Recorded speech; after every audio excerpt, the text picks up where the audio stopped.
Your Majesty, Mr. President, distinguished heads of state and government, Excellencies, ladies and gentlemen. Thank you for this opportunity to renew our joint commitment to build and sustain peace. And I welcome your high-level attention to this issue at a key moment for our collective efforts and at a time when peace is fragile and at risk in many places around the world. 2 years ago, the General Assembly and the Security Council sent an unequivocal message by passing ambitious twin resolutions pledging to work better together to sustain peace at all stages of conflict and in all dimensions. These resolutions stress that while governments have primary responsibility for peace building and sustaining peace, we can all do more to build peaceful and resilient societies. 2 years on, it's time to look at progress and forge a common path ahead. No one can doubt the many benefits of globalization. The integration of the world's economies, the expansion of trade, the reduction in poverty and improvements in living standards, the stunning advances in technology. But at the same time, we must recognize that in some fundamental ways, our world is going backwards. More countries are experiencing violent conflict than at any time in the nearly 3 decades.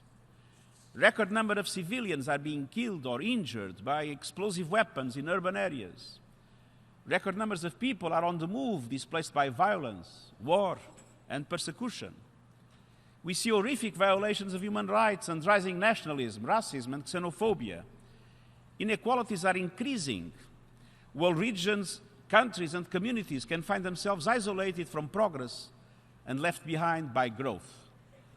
Women and girls face discrimination of all kinds, and these are all indications that we need greater unity and courage to ease the fears of the people we serve, to set the world on a track to a better future, and to lay the foundations of sustainable peace and development.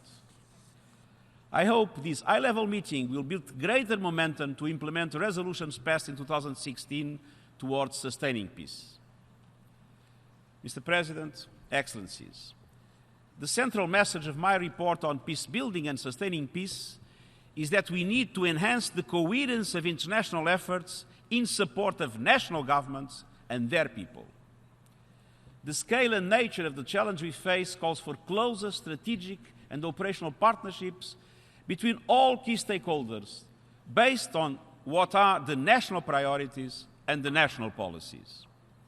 And these key stakeholders include governments, the United Nations, other international, regional and sub-regional organizations, international financial institutions, civil society, women's groups, youth organizations, and the private sector. To achieve greater coherence, we are strengthening partnerships around all our efforts and at every stage along the peace continuum, from conflict prevention and resolution to peacekeeping, peace building, and long-term development. My high-level advisory board on mediation is aimed at building on the expertise of skilled diplomats to support action for peace around the world, strengthening our relationships with regional organizations, non-governmental groups, and others who are engaged in this critical activity for peace. Last month, I launched the Action for Peacekeeping initiative to mobilize greater support for stronger and safer UN peacekeeping missions. And one important element of the initiative is to strengthen relationships with all our partners and stakeholders, including the countries that contribute troops in a generous way, but also police and equipment and other resources. We are aiming to strengthen support to the Peacebuilding Commission, the platform that brings together partnerships to enhance coherence between all stakeholders by revitalizing the Peacebuilding Support Office that will be strengthened with the reform and strengthening also the role of the Peacebuilding Support Office across the UN system. These will increase our capacity to facilitate transition in post-conflict situations. And all these efforts are beginning to bear fruit. In Liberia, for example, the transition from the peacekeeping mission, UNMIL, to our country team demonstrated a new level of UN-wide coordination and preparation. But clearly, as the President said, more remains to be done, both in countries at risk and at the United Nations. Sustaining peace will only be realized through committed, inclusive national ownership that considers the needs of the most marginalized, including women, young people, minorities, and people with disabilities. And women are critically important peace builders, and I'm strongly committed to their inclusion in all peace-building processes.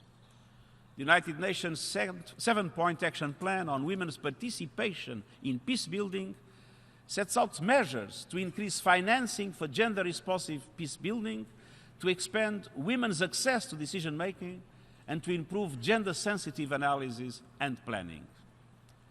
Gender-related issues must remain at the forefront of this debate, and our commitment to parity is very much in line with it. I also warmly welcome the new report on youth, peace and security, which will have an important role in shaping our engagement with young women and men. It is beyond time to recognize the major contribution young people can make to peace and security. And I hope you will support my reforms in this area, aiming at putting young people in charge and taking full advantage of their knowledge, ideas, and initiatives. Above all, sustainable, inclusive development, deeply rooted in respect for all human rights, economic, social, cultural, civil, and political, is the world's best preventive tool against violent conflict and instability. And the 2030 Agenda for Sustainable Development is our common blueprint for a more peaceful, stable, and resilient group of societies. Sustainable development is an end in itself, but it also makes a critical contribution to preventing conflict. Investing in sustained peace means investing in basic services, bringing humanitarian and development agencies together, building effective and accountable institutions, protecting human rights, promoting social cohesion and diversity, and moving to sustainable energy. Quality education, decent jobs, and training for young people are fundamental.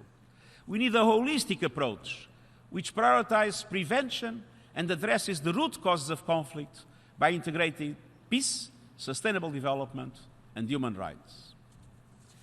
Monsieur le Président, Mr. President, ladies and gentlemen, my report contains proposals seeking to make the combined support provided to member states by the bodies and agencies of the United Nations system is more effective and efficient thanks to reform in the sectors of development, management, and peace and security. I'm determined to prepare the United Nations for the world of tomorrow, and its financing is an essential aspect in achieving this. If no progress is made in financing peace-building activities, the efforts that we have already made to save lives, stabilize situations in countries in crises, alleviate suffering, and protect vulnerable persons run the risk of being futile.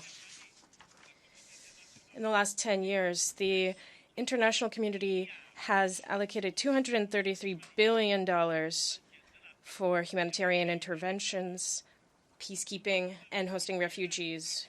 We need to invest much more in prevention because this is not only effective but also cost-effective, and above all because it saves lives.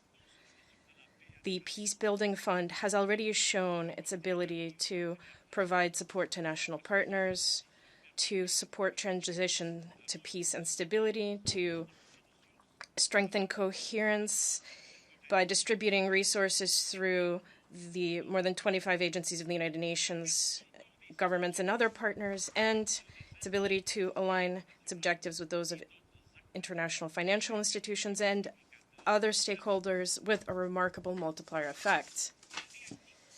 The Peacebuilding Fund is responsive, and it can intervene rapidly when there is a crisis situation imminent. It also plays a catalytical role in bringing together funding from other donors. It funds projects that no one else dares to invest in, and it promotes diversity and inclusion as a number of its programs support women and youth. I ask once again that we provide funding to this fund in the amount of $500 million per year. In my report, I have proposed several ways of increasing, restructuring, and prioritizing the financing of peace-building activities by calling for voluntary, regular contributions and innovative financing.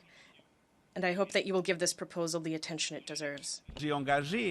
In the reforms that I've initiated in peace and security, I'm also proposing an increase of 50% in the number of posts in the Peacebuilding Support Office, which can be done without necessitating additional funding thanks to economies and efficiency gains.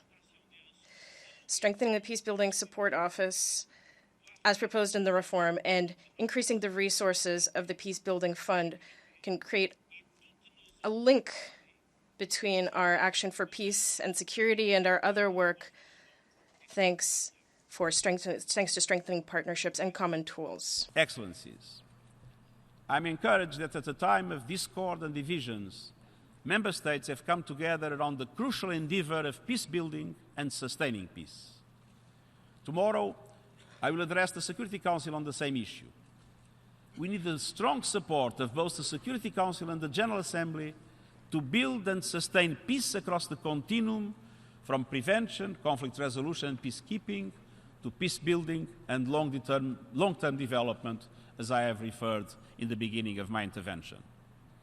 And I welcome your resolution on my report, and I hope for continued discussions on strengthening the peace-building architecture to overcome fragmentation and to work together effectively and coherently.